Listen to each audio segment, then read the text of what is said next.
Баршаңызға сәлем. Бүгінгі бейнемде сәбізден бет маскасын дайындаймын. Сәбіз негізіндегі маскалар шаршаған бет терісіне серпімділік пен балғындық береді. Масканы дайындау үшін бізге бір сәбіз қажет.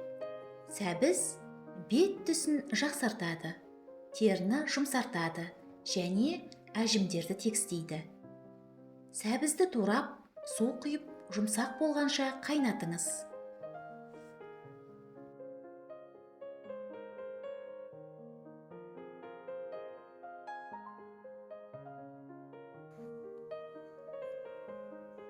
Бір жұмыртқаның сары уызын қолданасыз.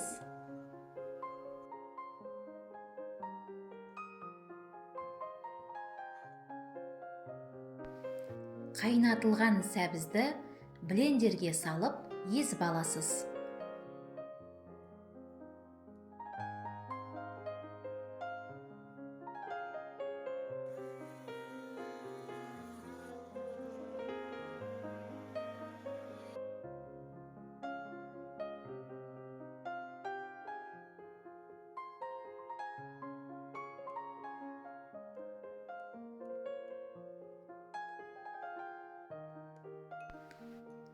Жұмыртқаның сары уызын қосып араластырасыз.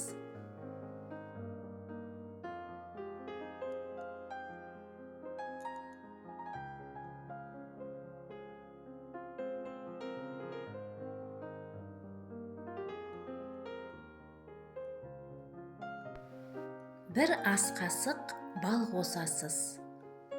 Және 4 тамшы даршын немесе кокос майынан қосасыз.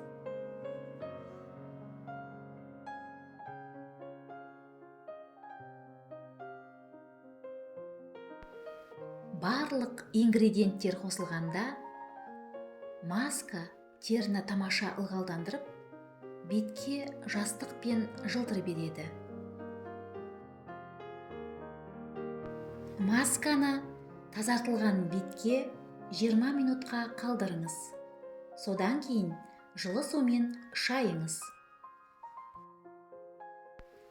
Қымбат емдеуге ақша жұмсамай-ақ, осы масканы қолданып, бірнеше күннің ішінде бетіңіз жарқырап, тегіс болады.